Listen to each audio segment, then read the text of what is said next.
Praise the Lord, everybody. I just really want to share a word that's been in my spirit for the past week now. And it's called the Remnant. It's amazing at times that we can feel such alone, even though we have so many people around us. And I say this especially for leaders, and I'm not saying that leaders are more important than anybody else. As a leader, our focus is completely on God, on prayer, and seeking Him for direction, to help the people that He's given us responsibility over. But it's just one of those days where I was feeling as though I'm all alone. And then the Lord dropped this word in my spirit. He said there is a remnant that has not submitted to Baal. They have torn themselves away from the false worshippers. They have refused to bow. That there are only a few left. Now that really spoke to me.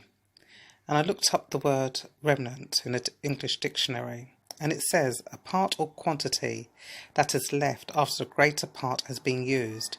Remnant is the last bit that's remained or destroyed. And I've thought about a piece of carpet, funny enough, that when sometimes I don't know about anybody else, that I've bought the remnant, and I always find it kind of is like the best bit, because I do like a bit of a bargain. But we know we're talking about a different kind of remnant here. And as I looked up the word remnant again, I looked it up under Christian theology, which means a small minority of people who remain faithful to God and so be saved. Praise the Lord. And then the Lord sprung Elijah into my spirit. Now, we know the story of Elijah in the book of 1 Kings 18 to 19, that to begin with, he was bold. He was able to stand against Jezebel. But by 1 Kings 19, he became very afraid. And as we know, he ran away and hid under the broom tree. So the Lord spoke to him eventually. And it also went in the cave. And the Lord confronted him.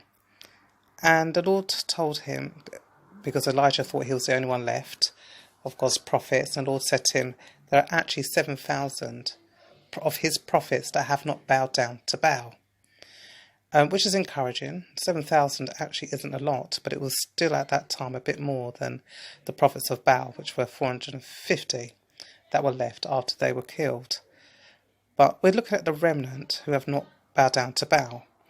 So I looked up the word Baal again, because sometimes we take the word for granted and we sometimes forget the depth of what we're actually saying and what God is actually saying to us, which we know is the Canaanite God.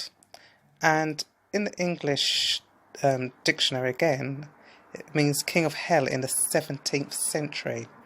So there's many that are bowing to the king of hell. But there are the few, the remnant, that refuse to bow. They refuse to bow down to the things of this world. They will lay down their lives, their finances, everything for the sake of the gospel. And even in these last days, the biggest battle is to stay away from the filth of the world. And the Lord highlights me that Babylon has fallen, according to Revelation chapter 18. It has fallen for all its gold, silver, fine linen and jewels. Thought it had power, but is mistaken. So it's now time for us to remain in the sheepfold, get in the ark, and the day is fast approaching where many are actually turning away from God.